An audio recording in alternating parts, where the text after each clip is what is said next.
Hello students, welcome eight दीक्षांत edutech. मैं दीपक शर्मा, आपका मैथ्स का टीचर। और आज की इस वीडियो में हम लोग शुरू करने वाले हैं part 5 of the topic algebraic expression. ठीक है, तो क्या क्या हम लोग पढ़ेंगे इस पार्ट में, आइए देखते हैं एक बार। तो जैसा कि आपने पिछले पार्ट्स को देखा होगा, तो उन पिछले पार्ट्स में हम लोग ये शुरू के 5 टॉपिक्स को कंप्लीट कर लिया है। ठीक है ना, जिनमें हम लोग अलजेब्रिक एक्सप्रेशन के डिफरेंट टर्म्स को पढ़ें। ठीक है, और अलजेब्रिक एक्सप्रेशन को क्लासीफाई किए कि अलजेब्रिक एक्सप्रेशन कितने तरह के होते हैं। ओके, और फिर डिग्री को डिफाइन किया ना, ये बहुत इंपॉर्टेंट टॉपिक है, मैं फिर बता रहा हूँ। डिग्री को भी हम लोग समझे हैं किसी अलजेब्रिक एक्सप्रेशन, या अलजेब्रिक एक्सप्रेशन को हम लोग पॉलिनोमियल्स भी कह सकते हैं। ठीक है ना, इसके बारे में बात हम लोग किए थे पिछले पार्ट्स में। फिर उसके बाद हम लोग अलजेब्रिक एक्सप्रेशंस को ऐड या सब्ट्रैक्ट करना सीखा था। फिर उसके बाद अगर कोई अलजेब्रिक एक्सप्रेशन ब्रैकेट्स के अंदर है और उसके बाहर नेगेटिव साइन हो, है ना, तो उसको ओपन करने का क्या रूल है, इसके बारे में हम लोग चर्चा किए हैं ऑलरेडी पिछले पार्ट्स में। तो आज के पार्ट में हम लोग क्या पढ़ेंगे, तो अलजेब्रिक एक्सप्रेशन के यूजेस को जानेंगे, है ना। अलजेब्रिक एक्सप्रेशन हम लोग पढ़ तो रहे हैं, बट इसका यूज़ कहाँ पे कर सकते हैं या किन किन जगहों पे इनका यूजेस होता है, इसके बारे में चर्चा करेंगे। और फिर कुछ ज्योमेट्रिकल पैटर्न्स होते हैं, उनको एनालाइज करेंगे। अब ज्योमेट्रिकल पैटर्न्स हैं या नंबर पैटर्न्स भी होते हैं, उनको एनालाइज करेंगे। और उन पैटर्न्स के किसी पर्टिकुलर टर्म को फाइंड करना हो तो कैसे हम लोग अलजेब्रिक एक्सप्रेशन के हेल्प से फाइंड कर सकते हैं, इस पे हम लोग आज के इस वीडियो में चर्चा करेंगे। ठीक है, तो शुरू करते हैं। जैसे यूजेस ऑफ अलजेब्रिक एक्सप्रेशन, अभी हम लोग जैसे ज्योमेट्री से रिलेटेड ही अलजेब्रिक एक्सप्रेशंस का बात करेंगे। ठीक है, तो जैसे आप देखते हैं कि ज्योमेट्री में डिफरेंट शेप्स के बारे में हम लोग पढ़ते हैं ना, जैसे ट्रायंगल हो गया, रेक्टेंगल हो गया, स्क्वायर हो गया, है ना, और भी बहुत सारे शेप्स हैं। लेकिन हम लोग ये जो मोस्ट कॉमन शेप्स जो हैं वो यही है, ट्रायंगल, रेक्टेंगल और स्क्वायर। तो अगर कोई ट्रायंगल है या स्क्वायर है या रेक्टेंगल है, तो उसका हम लोग दो जो टर्म्स होते हैं उनसे रिलेटेड, एक पेरीमीटर और दूसरा एरिया।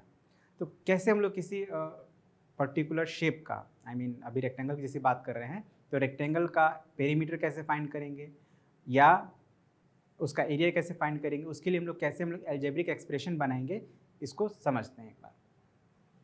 ठीक है, तो पहला हम लोग पेरीमीटर की बात करते हैं, पेरीमीटर फॉर्मूला।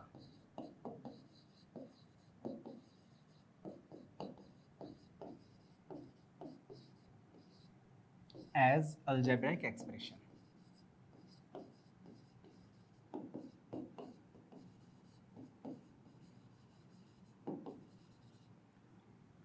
अब जैसे हम लोग तीनों शेप का एग्जांपल लेंगे, है ना। ये एक ट्रायंगल है,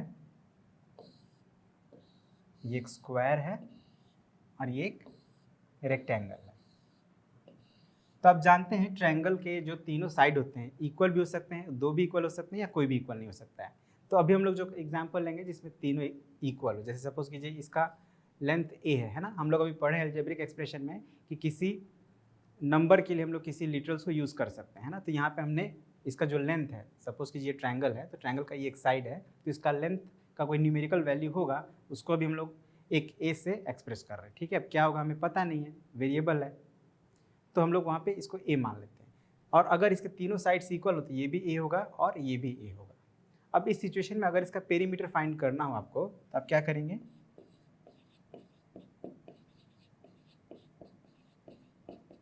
ए प्लस ए प्लस ए। ठीक है, और अभी हमने ऐड करना सीखा था, तो अगर हम लोग ए को 3 टाइम्स ऐड करते हैं तो ये क्या हो जाएगा, 3a। मतलब हमने क्या फाइंड कर लिया, पेरीमीटर। अब ये 3a क्या है, ये एक अलजेब्रिक एक्सप्रेशन ही है जिसमें एक ही टर्म है, जिसको हम लोग मोनोमियल भी कहते हैं। टाइप्स ऑफ अलजेब्रिक एक्सप्रेशन में आपको बताया गया था। तो ये एक मोनोमियल है, मतलब एक अलजेब्रिक एक्सप्रेशन है। अब हम लोग कभी भी किसी ऐसे ट्रायंगल का पेरीमीटर फाइंड करना हो जिसके तीनों साइड्स इक्वल हों, तो हम क्या करेंगे, हम सीधे उस लेंथ को, अब यहाँ पे ए क्या डिनोट कर रहा है, तो length of the side, A is equal to length of the side.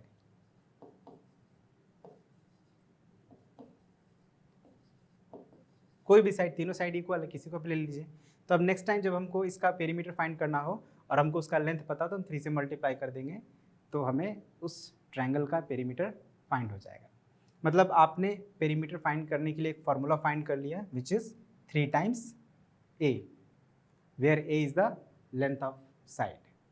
उसी तरह से अगर ये स्क्वायर है, तो स्क्वायर भी आप जानते हैं कि इसके चारों साइड्स क्या होते हैं, इक्वल होते हैं। तो यहाँ भी हम इसके साइड को ए मान लेते हैं, ए ही एज्यूम कर लेते हैं या एस एज्यूम कर लेते हैं, ठीक है, एक अलग वेरिएबल लेते हैं, ठीक है ना। ये स्क्वायर है, इसका एक साइड का लेंथ एस है, तो सेकंड भी एस ही होगा, थर्ड भी एस होगा और फोर्थ भी एस होगा। तो इस सिचुएशन में इसका पेरीमीटर क्या होगा, S plus S plus S plus S, मतलब 4 टाइम्स एस, है ना, या 4s। तो हमने क्या एक फार्मूला यहाँ पे बना लिया पेरीमीटर के लिए, और जो फार्मूला बना है in the form of N algebraic expression, जिसको हम लोग मोनोमियल भी कह सकते हैं, एक सिंगल टर्म का अलजेब्रिक एक्सप्रेशन है, ठीक है। तो इसी तरह से ये अगर एक रेक्टेंगल की बात करें तो रेक्टेंगल में जो इसके अपोजिट साइड्स इक्वल होते हैं, ऑल साइड्स इक्वल तो होते नहीं है। तो अगर ये जो लंबा वाला साइड है उसको हम लोग लेंथ कहते हैं, तो लेंथ को अगर एल से डिनोट करें तो ये एल है तो ये भी एल होगा, और ये बी है तो ये भी बी होगा, ठीक है ना, क्योंकि अपोजिट साइड्स इक्वल होते हैं।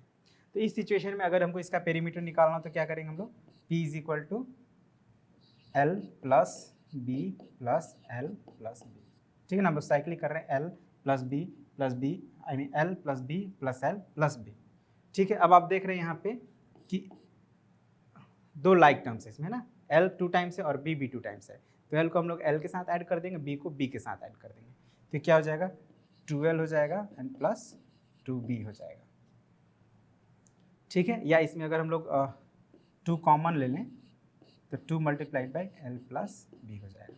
तो ये जो हमारा एक्सप्रेशन बना p is equal to 2 into L plus B, ये क्या है, एक एल्जेब्रिक एक्सप्रेशन है, और ये एल्जेब्रिक एक्सप्रेशन के हेल्प से हम लोग किसी भी रेक्टेंगल के पेरीमीटर को फाइंड कर सकते हैं।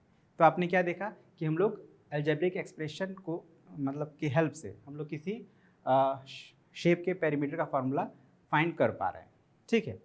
तो इसी तरह से अगर हम लोग अभी जैसे हमने पेरीमीटर का फार्मूला फाइंड किया, हम लोग इसके एरिया का फार्मूला भी फाइंड कर सकते हैं, ठीक है। तो इसको हम लोग नेक्स्ट पेज में समझते हैं।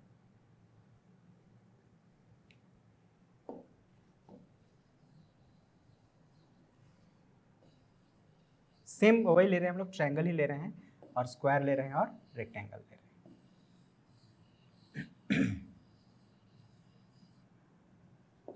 तो अभी जैसे यहाँ पे इसका एरिया की हम लोग बात कर रहे हैं, तो ये एक ऐसा ट्रायंगल है जिसके तीनों साइड्स इक्वल है, लेकिन ट्रायंगल का एरिया फाइंड करने के लिए हमें बेस और हाइट पता होना चाहिए। यहाँ पे हाइट पता नहीं है तो हम लोग एक दूसरा ट्रायंगल बना लेते हैं जिसका हम लोग हाइट जानते हो, ठीक है। इसको भी हम लोग यूज़ कर सकते हैं, कोई प्रॉब्लम नहीं है, बट हम लोग एक जनरल ट्रायंगल लेते हैं, है ना, कोई भी एक।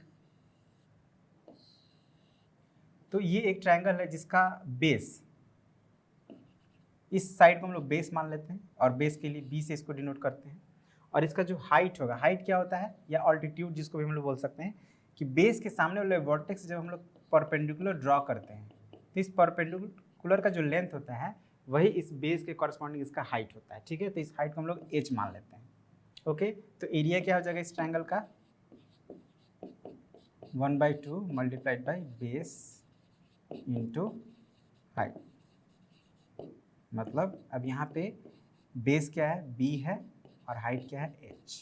तो जब आप इसको मल्टीप्लाई करेंगे, सॉल्व करेंगे, तो 1/2 BH इसको लिख सकते हैं, ठीक है। तो हमने क्या एरिया डिराइव कर ली, एरिया का formula, that area of a triangle is equal to half of BH, ठीक है ना, 1/2 इंटू BH। सिमिलरली अगर इस स्क्वायर का एरिया फाइंड करना हो तो हम जानते हैं साइड इंटू साइड होता है, ठीक है, S इंटू S। तो यहाँ पे साइड S है तो इसलिए हमने S इंटू S लिखा। अब S को अगर 2 टाइम्स मल्टीप्लाई करेंगे तो क्या हो जाएगा, S टू द पावर 2, ठीक है। तो हमने क्या एरिया का फॉर्मूला डिराइव कर लिया, for square A is equal to S square. अब सिमिलरली रेक्टेंगल के लिए हम लोग जानते हैं इसका फॉर्मूला लेंथ इंटू ब्रेड्थ,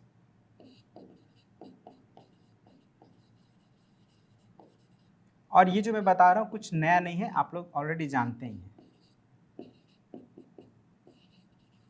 ठीक है। बस हम लोग इसको थोड़ा यहाँ पे अलजेब्रिक एक्सप्रेशन के पॉइंट ऑफ व्यू से थोड़ा इस पर हम लोग चर्चा कर रहे हैं, ठीक है।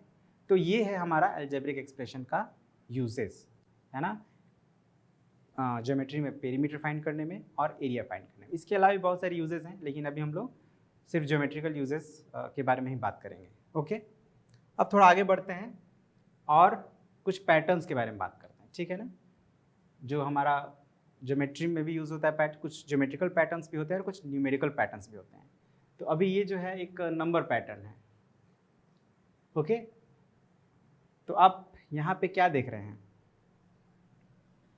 पहले क्वेश्चन को पढ़ते हैं कि क्वेश्चन है क्या, और उसी से हम लोग नंबर पैटर्न को समझने का प्रयास करते हैं। तो चलिए एक बार हम लोग थोड़ा पैटर्न पे चर्चा कर लेते हैं। पैटर्न हम लोग एक्चुअली क्लास 2-3 से ही पढ़ते आ रहे हैं, और पैटर्न के बारे में हम लोग यही पढ़े हैं कि जब कोई नंबर या कोई अल्फ़ाबेट या कोई डिज़ाइन या एनीथिंग अगर किसी रूल को फॉलो करते हुए आगे बढ़ता है तो वो एक पैटर्न कहलाता है। जैसे आप यहाँ पे देख रहे हैं, तो यहाँ पे ये देखने में 2 लग रहा है, बट इस 2 को बनाने के लिए एक लाइन सेगमेंट्स यूज़ हुआ है, ठीक है ना, लाइन सेगमेंट्स यूज़ हुए हैं। कितने लाइन सेगमेंट्स यूज़ हुए हैं, तो पहला 2 को बनाने में 5 लाइन सेगमेंट्स यूज़ हुए हैं। इसके बाद आप देख रहे हैं कि सेकंड जो पैटर्न है, मतलब इस पैटर्न का जो सेकंड टर्म है उसमें 2 × 2 अपीयर हुआ है और दोनों को लाइन सेगमेंट से ही बनाया गया। तो इसमें टोटल कितने लाइन सेगमेंट्स यूज़ हुए हैं, आप देखिए यहाँ पे लिखा हुआ है अभी 10। पहला 2 बनाने में 5 लाइन सेगमेंट्स लगा, दूसरा पैटर्न मतलब जो सेकंड टर्म में 2 5 बनाए गए हैं उसमें 10 लाइन सेगमेंट्स लगा। फिर थर्ड टर्म में जो 3 बार 2 बनाए गए हैं तो इसमें 15 लाइन सेगमेंट्स लगे हैं। तो इसके बाद अगर हमको नेक्स्ट टर्म फिर से 2 बनाना हो तो कितना 2 बनाना पड़ेगा, 4 2 बनाने पड़ेंगे। और उन 4 2 को बनाने में कितने लाइन सेगमेंट्स लगेंगे, तो आप देख रहे हैं हर बार 5 बढ़ता जा रहा है ना। तो यानी ऑब्वियसली जो नेक्स्ट बार हम 4 2 बनाएंगे तो उसमें हमें 20 लाइन सेगमेंट्स लगेंगे। ये देख रहे हैं आप, लाइन सेगमेंट्स हैं ये एक छोटा सा लाइन सेगमेंट, एक हॉरिजॉन्टल, फिर उसके नीचे एक वर्टिकल, फिर एक हॉरिजॉन्टल, फिर एक वर्टिकल, फिर हॉरिजॉन्टल, ठीक है। तो इस तरह लाइन सेगमेंट्स को यूज़ करके 2 का शेप दिया गया है ना। हर नेक्स्ट टर्म में 2 का नंबर बढ़ता जा रहा है। जैसे पहले 1 था, फिर 2 बार 2 बना, फिर 3 बार 2 बना, फिर इसके आगे अगर हम लिखेंगे तो 4 × 2 लिखेंगे, है ना। तो ये चीज़ हम ऑब्जर्व कर रहे हैं। अब इसके लिए हमको करना क्या है, ये तो हम लोग ऑब्जर्व कर लेंगे, करना क्या है तो देखिए, deduce a formula or algebraic expression for displaying n number of digits for each case, n number of digits for each case। मतलब हमें एक फार्मूला या algebraic एक्सप्रेशन बनाना है इस पैटर्न को देखते हुए, ताकि हमको अगर nth टर्म पता करना हो, जैसे इसमें अभी हम लोग 3 ही टर्म दिया गया है, अगर आपसे बोला जाए कि 25th नंबर पे कितने 2 बनेंगे और उसमें कितने लाइन सेगमेंट्स लगेंगे, ये हमें बताना हो तो हम उस फार्मूला के हेल्प से फाइंड आउट कर सकें। ये हमें वो फार्मूला बनाना है। उसी तरह से सेकंड, थर्ड, फोर्थ इनको पैटर्न को ऑब्जर्व करना है और इनके लिए एक फार्मूला या अलजेब्रिक एक्सप्रेशन बनाना है। और कैसे करेंगे तो आइए ऑब्जर्व करते हैं पहले, है ना। ऑब्जर्व करते हैं या ये कहीं एनालाइज करते हैं। तो यहाँ पे जो हमारा फर्स्ट नंबर है, इसका जो पहला, इस पैटर्न का जो पहला टर्म है वो 2 के शेप का है ना। 2, ये 2 नहीं है, ये 2 के शेप का एक समझ लीजिए कि अरेंजमेंट किया गया लाइन सेगमेंट्स को। और इसमें कितने लाइंस लगे हैं, 5 लाइन सेगमेंट्स लगे हैं। तो इसको हम लोग ऐसे लिख सकते हैं 5 × 1, ओके। अब सेकेंड टर्म में 2 बार 2 बनाया गया है और इसमें 10 लाइन सेगमेंट्स लगे हैं। तो इसको हम लोग ऐसे लिखते हैं 5 × 2। अब अगेन थर्ड टाइम्स में 15 लाइन सेगमेंट्स लगे, तो इसको हम लोग लिख सकते हैं 5 × 3।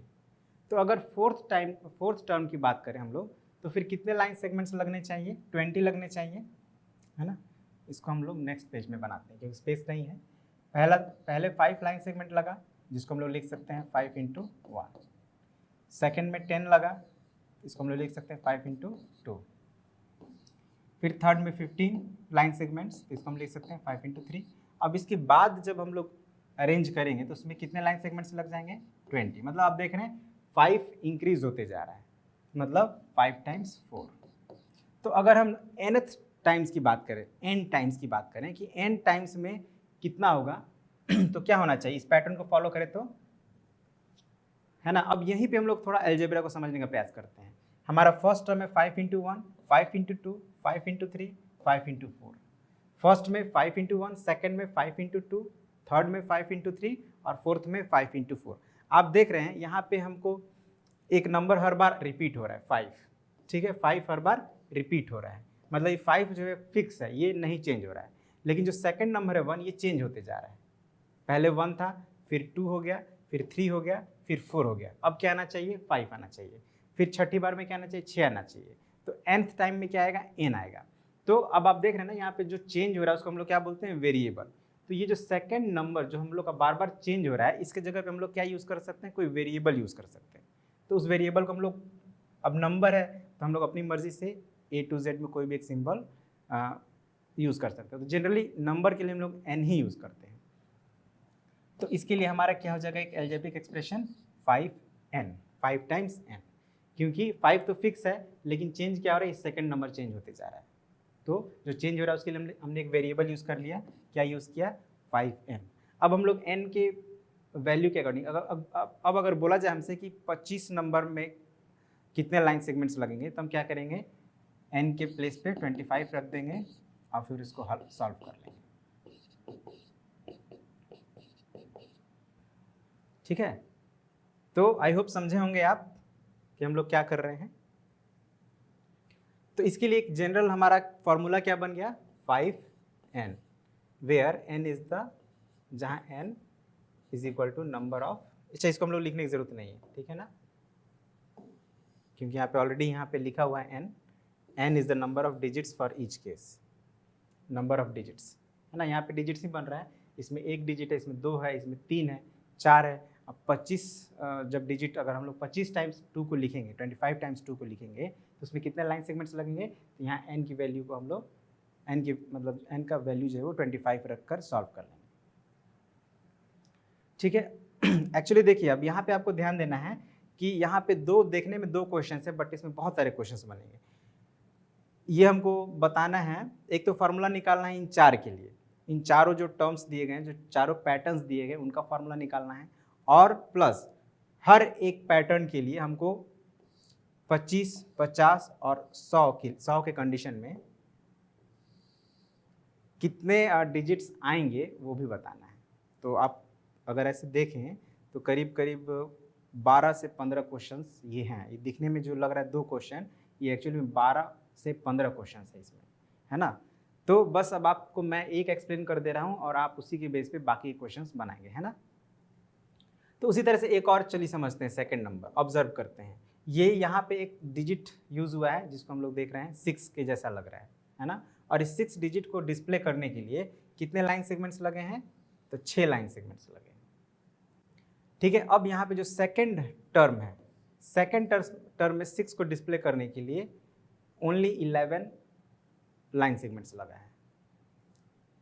क्यों एक कम कैसे हो गया? क्योंकि अगर यहाँ पे 6 है तो यहाँ पे 12 लगना चाहिए था, क्योंकि 2 बार 6 लिखा है।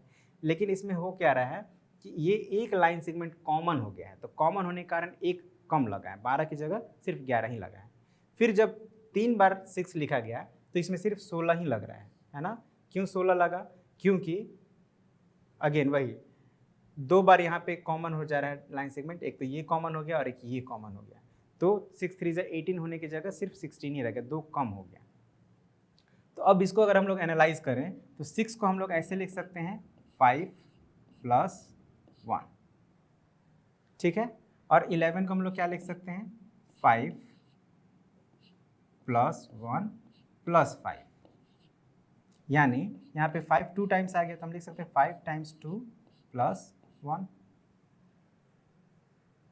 ओके, अब 16 को अगर आप ध्यान दें तो 5 + 1, 5 + 1 ये हो गया, फिर +5, फिर +5, ठीक है। मतलब यहाँ पे 5 3 टाइम्स आ गया तो हम इसको ऐसे लिख सकते हैं 5 × 3 + 1। अब ये सिर्फ 3 ही टर्म्स को अगर हम लोग ऑब्जर्व करते हैं तो आप क्या देख रहे हैं? इस 5 + 1 को हम लोग ऐसे लिख सकते हैं 5 × 1 + 1। अब इसको ऑब्जर्व करते हैं हम लोग तो आप पाएंगे कि ये जो हमारा एक्सप्रेशन बन रहा है इसमें ये फर्स्ट नंबर और लास्ट नंबर कांस्टेंट है, मतलब ये चेंज नहीं हो रहा है।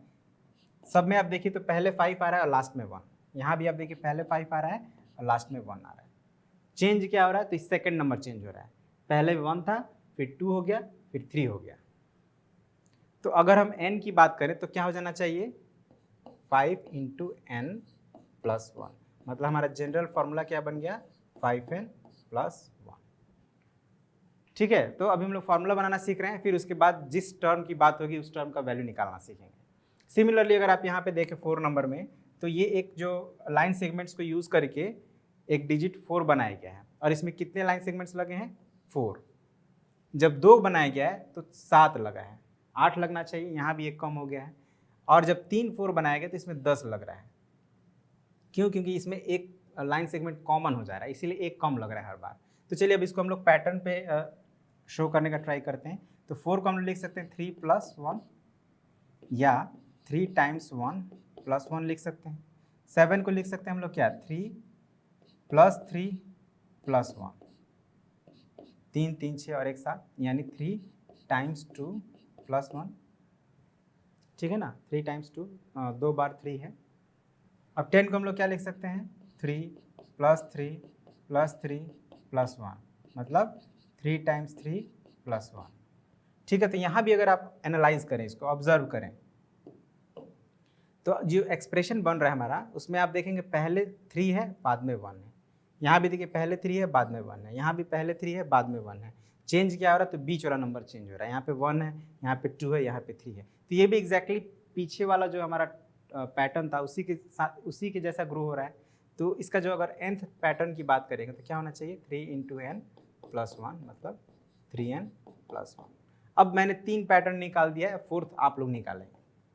I mean, ये जो पैटर्न्स दिए गए हैं उनके लिए 3 मैंने algebraic formula, algebraic expression create कर लिया है। अब ये 4th नंबर आप करेंगे। अब ये तो हमने पहला काम तो कर लिया, हमने फार्मूला डिड्यूस कर लिया। डिड्यूस करना मतलब वही फाइंड आउट करना, ठीक है। तो अब बी नंबर में क्या करना है हमें? तो इसको समझते हैं। How many segments are required to form 25, 50 and 100 digits of kind 2 6 4 8, मतलब चारों का अगर 2 को हम लोग 25 बार अगर लिखें तो कितने लाइन सेगमेंट्स की जरूरत पड़ेगी, ठीक है ना। उसी तरह से 2 को अगर 50 बार लिखा जाए तो कितने लाइन सेगमेंट्स की जरूरत पड़ेगी। इसी 2 को अगर 100 टाइम्स लिखा जाए, 100 डिजिट्स मतलब लिखा जाए, तो कितने लाइन सेगमेंट्स की जरूरत पड़ेगी, ये हमें बताना है। तो हम लोग कैसे बता सकते हैं? अभी सिर्फ 2 की बात कर रहे हैं, तो 2 का जो पैटर्न हम ऑब्जर्व कर रहे हैं, तो इसमें number of digits, I mean number of line segments कितना हो रहा है? तो 5 टाइम्स है, जितना डिजिट उसका 5 टाइम्स।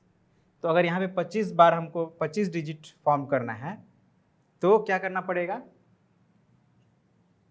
25 को 5 से मल्टीप्लाई करना पड़ेगा, जो कि अभी हम लोग यहाँ पे चर्चा किए थे, है ना। n = अगर 25 ले लें तो कितने लाइन सेगमेंट्स लगेंगे? तो 5 × 25 मतलब 125। अब इसी में फिर से समझिएगा, अगर इसी 2 को 50 टाइम्स अगर लिखा जाए, 50 टाइम्स लिखा जाए, 50 डिजिट्स लिखा जाए, तो कितने लाइन सेगमेंट्स लगेंगे? तो अगेन यहाँ पे हम लोग क्या करेंगे?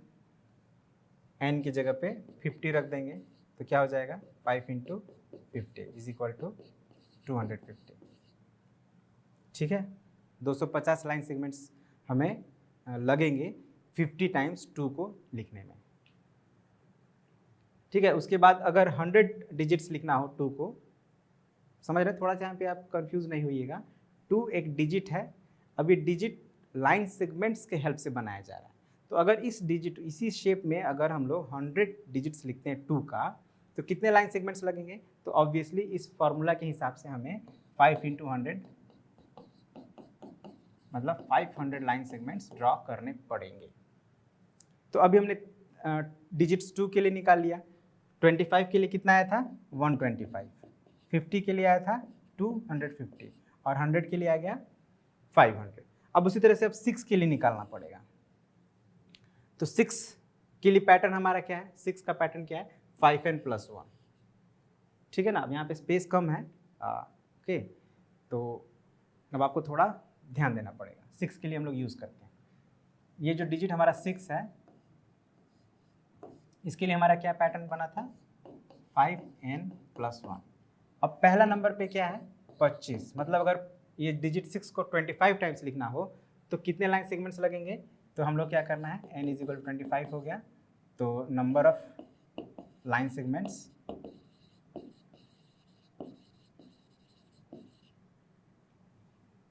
= ये जो फॉर्मूला है हमारा 5n + 1, तो n के प्लेस पे क्या लिख देंगे? 25। तो 125 आप +1 126।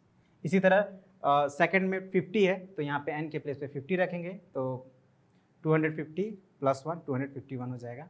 और जब 100 डिजिट्स के लिए निकालना हो नंबर ऑफ फ्लाइंग सेगमेंट्स तो n इज इक्वल टू 100 तो 500 प्लस 1 हो जाएगा। ठीक है, इसी तरह से आप थर्ड और फोर्थ का भी निकाल लेंगे। ओके, तो आई होप समझ में आया होगा, थोड़ा अलग है ना, थोड़ा कंफ्यूजिंग है, बट ध्यान दीजिएगा तो आपको समझ में आ जाएगा।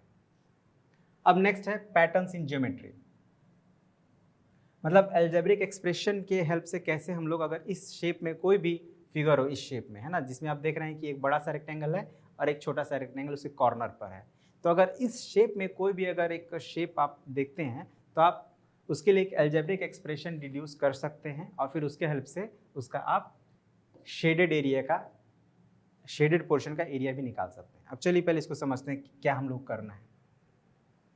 ये एक बड़ा रेक्टेंगल आपको दिख रहा है, इसमें इसका वैल्यू है 10। अब 10 कोई भी यूनिट हो सकता है, मीटर, सेंटीमीटर, एनीथिंग, और 5 हो गया, मतलब ये जो बड़ा वाला रेक्टेंगल उसका लेंथ 10 है, 10 यूनिट, और ब्रेड्थ 5 यूनिट है। अब ये यहाँ पे बीच में एक छोटा रेक्टेंगल भी बना हुआ है जो जिसका लेंथ है यहाँ से यहाँ तक 2 और यहाँ से यहाँ तक ये एक अननोन है, इसका लेंथ का वैल्यू मालूम नहीं है, तो हम लोग क्या किए, कोई वेरिएबल क्वांटिटी मतलब x एज्यूम कर लेते हैं। ठीक है, अब हमें क्या करना है, इस जो शेडेड पोर्शन है, जो मतलब ग्रे कलर में देख रहे हैं आप, जो एरिया ग्रे कलर में है, जो पोर्शन ग्रे कलर में है, इसका अगर एरिया फाइंड करना हो तो उसके लिए हमें एक अलजेब्रिक एक्सप्रेशन बनाना है। कैसे बनेगा,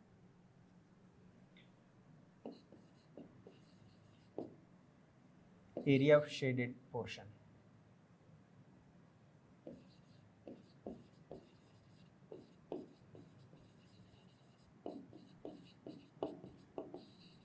अब यहाँ पे देखिए दो रेक्टेंगल बना है, एक थोड़ा बड़ा है और एक छोटा है, तो हम लोग कह सकते हैं एरिया ऑफ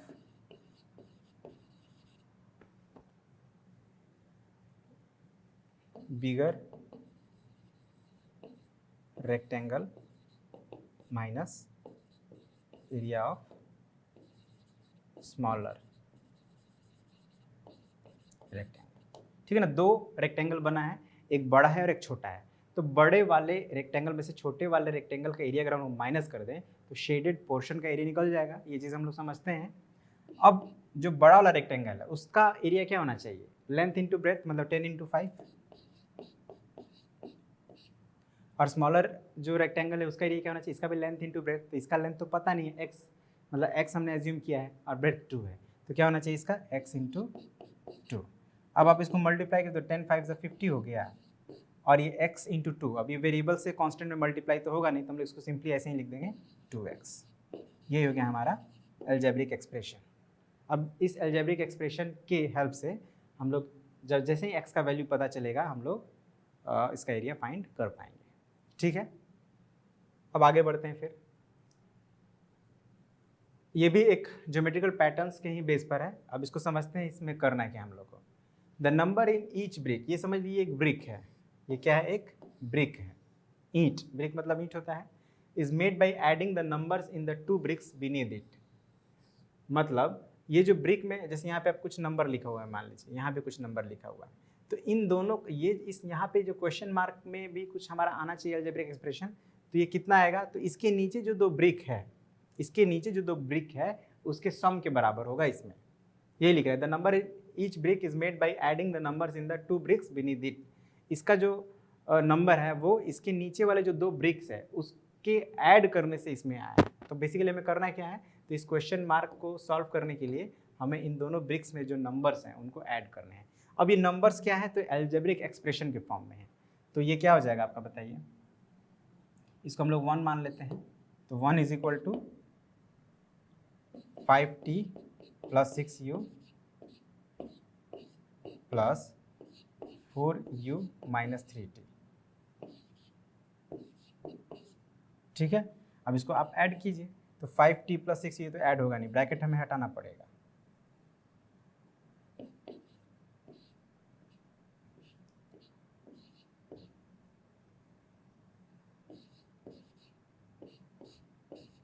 ठीक है, ब्रैकेट हटा रहे हैं हम लोग, तो ब्रैकेट के पहले प्लस है तो कोई चेंजेस नहीं, जैसा है वैसे ही हम लोग लिख देंगे। अब आपको क्या करना है, टी के साथ टी वाले वैल्यू को जोड़ना है या घटाना है, और यू वाले को यू वाले के साथ जोड़ना है या घटाना है। तो यहाँ पे देखिए 5t है और -3t है, तो 5 - 3 2t हो जाएगा, और 6u + 4u + 10u। तो ये जो वैल्यू आया इसी को हमें इसमें यहाँ पे लिख देना है। अब लिखना नहीं है, आप बस यहाँ पे आंसर लाके यहाँ पे बस आपको दिखा दे रहे हैं ताकि कोई कंफ्यूजन ना हो, ठीक है। अब इस तरह से यहाँ पे एक ब्रिक है, ध्यान दीजिएगा। अब इसके नीचे दो तो ब्रिक होता तो उन दोनों को जोड़कर हम इसका वैल्यू निकाल लेते हैं, लेकिन इसके नीचे तो कोई ब्रिक है ही नहीं, लेकिन इसके ऊपर एक ब्रिक है। तो जो क्वेश्चन बता रहा है, तो क्वेश्चन के अकॉर्डिंग जो ये वैल्यू है, ये वैल्यू इन दोनों के सम के बराबर होना चाहिए, है ना। तो अभी पिछले वीडियो में एक क्वेश्चन हम लोग किए थे कि what should be added in an algebraic expression to get another algebraic expression. तो यहाँ पे हम मान लेते हैं कि ये एक अलजेब्रिक एक्सप्रेशन है, अब हम या ये एक अलजेब्रिक एक्सप्रेशन है, अब इसमें हम क्या ऐड करें, इसमें हम जो ये ऐड करेंगे तो इसके बराबर होना चाहिए ना, क्योंकि ये जो है इन दोनों के सम के बराबर होगा। इसके नीचे ये दोनों ब्रिक्स हैं तो इसका वैल्यू इन दोनों के सम के बराबर होना चाहिए। तो इसका वैल्यू क्या होगा, ऑब्वियसली इसके और इसके डिफरेंस के बराबर होगा। तो हम लोग क्या करेंगे, इसकी वैल्यू को फाइंड करने के लिए इसमें से इसको घटा लेंगे, ठीक है। तो सेकंड का आंसर क्या होगा, 5t + 6u - 4u।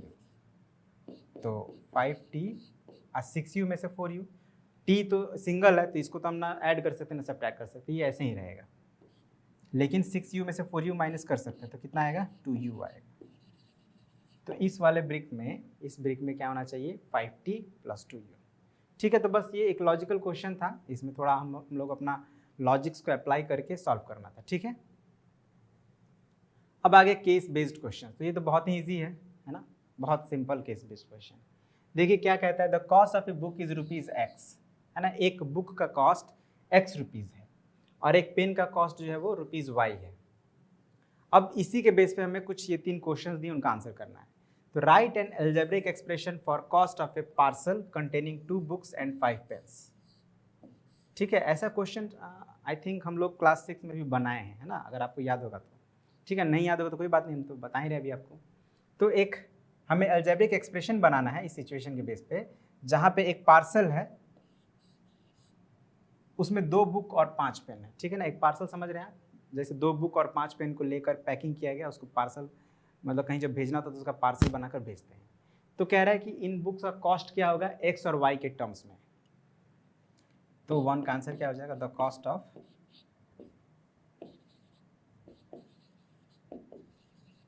Parcel containing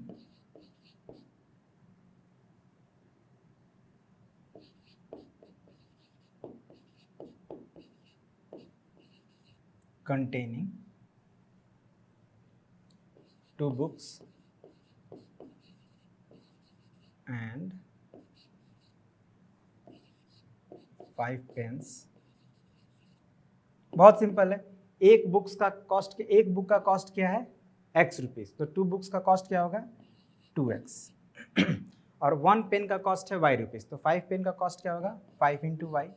अब टोटल कॉस्ट क्या हो जाएगा, तो प्लस कर देंगे, दैट्स इट, यही हो गया आंसर हमारा।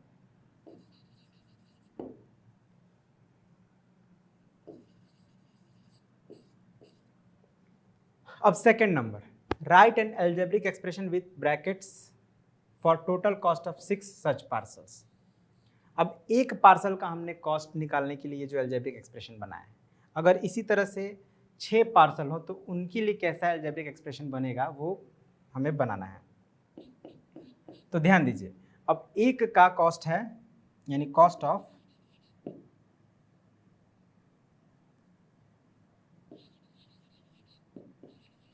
6 सच पार्सल्स।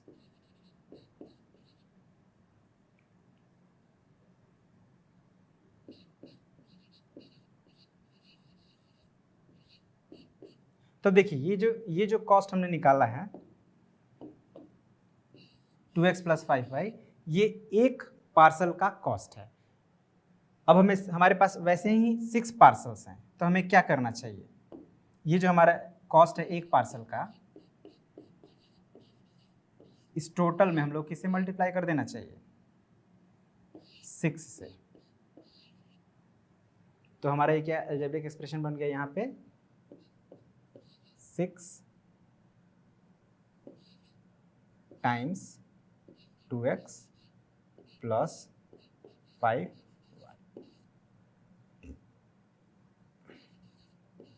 ठीक है, अब यहाँ पे हम लोग मल्टीप्लाई का साइन नहीं दे रहे हैं, क्योंकि वो नहीं देने का मतलब भी होता है कि वहाँ पे मल्टीप्लाई हिडन रहता है। ठीक है, तो ये हमारा हो गया सेकंड का आंसर।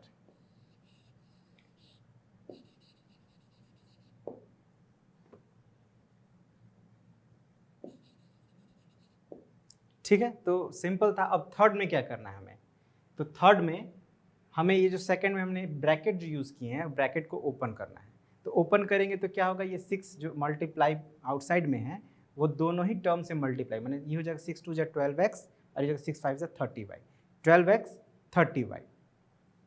ठीक है, उसके बाद हमें क्या करना है, right the expression is it. अब फिर चेक करना है कि क्या ये जो अब इसको सॉल्व करने से जो हमारा एक्सप्रेशन बनेगा, तो पूछ रहा है क्या ये 12 बुक और 30 पेन के कॉस्ट के बराबर है।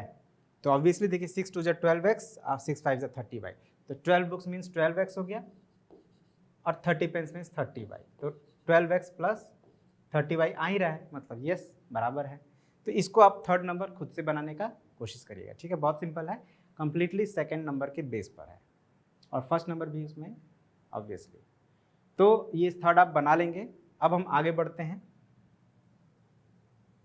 अब ये एक छोटा सा टेबल है जो अब तक हम लोग पैटर्न पढ़ रहे थे, यहाँ पे ऑलरेडी उस पैटर्न का एक अलजेब्रिक एक्सप्रेशन दिया हुआ है। अब इस अलजेब्रिक एक्सप्रेशन का यूज़ करके हमें एक पर्टिकुलर पैटर्न का वैल्यू फाइंड करना, आई मीन पर्टिकुलर टर्म का वैल्यू फाइंड करना।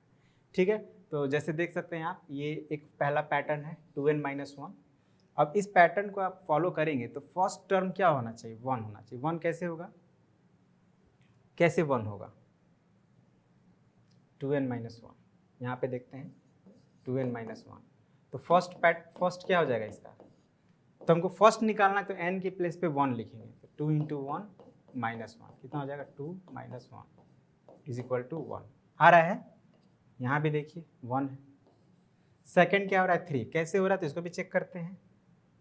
तो सेकंड के लिए हम लोग क्या लिखेंगे, 2 × 2 - 1 मतलब 4 - 1 = 3। 3 आ रहा है ना, तो देखिए तो यहाँ भी 3 है, यस 3 है। और उस तरह से आप निकालेंगे तो तब पाएंगे कि थर्ड 5 होगा, फोर्थ 7 होगा, फिफ्थ 9 होगा।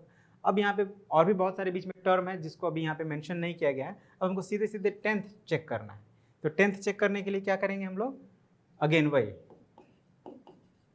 n के प्लेस पे 10 रख देंगे, 2 × 10 - 1 मतलब 19 हो जाएगा। तो ऑब्वियसली यहाँ भी 19 ही लिखा हुआ है ऑलरेडी। हमें क्या बताना है, 100th टर्म बताना है।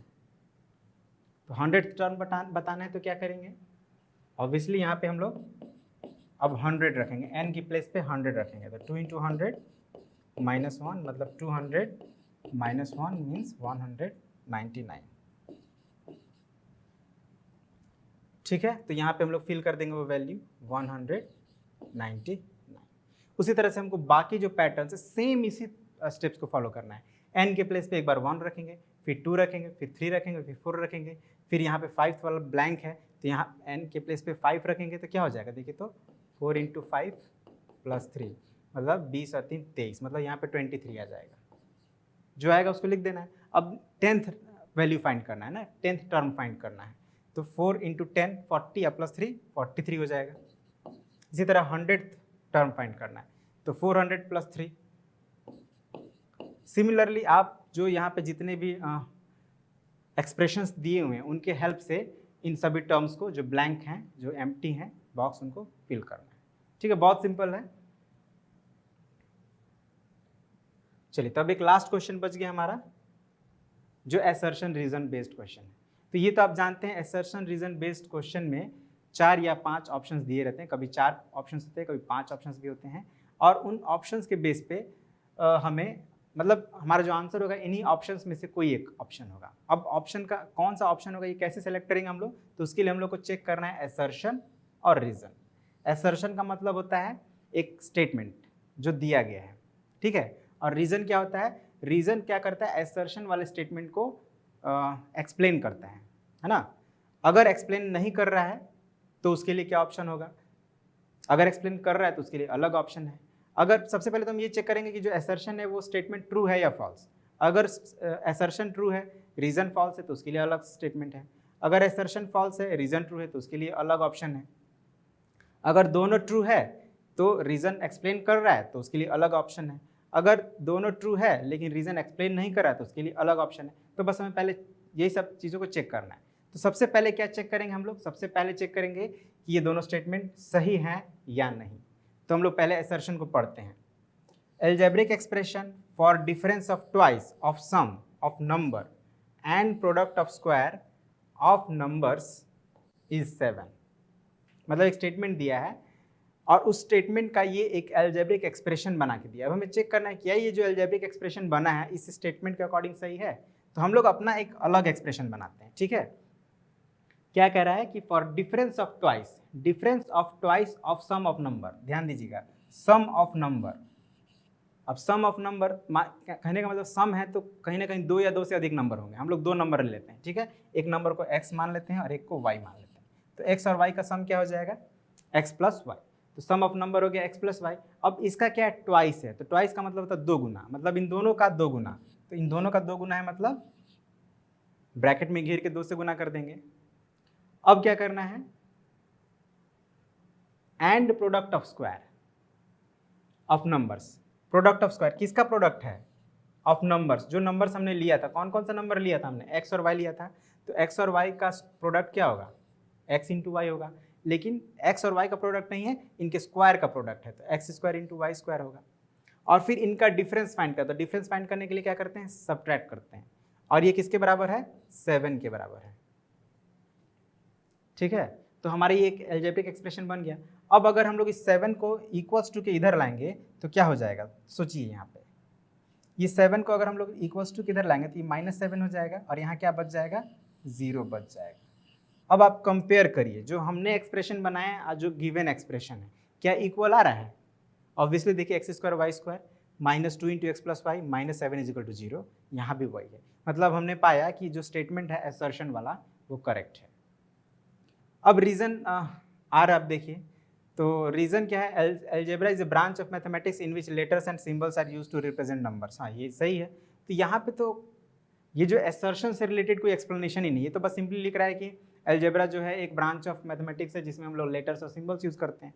ये एक्सप्रेशन कैसे बना इसको ये तो एक्सप्लेन कर ही नहीं रहा है। इसका मतलब कि हमारा कौन सा ऑप्शन होना चाहिए इसमें सही, तो बी होना चाहिए।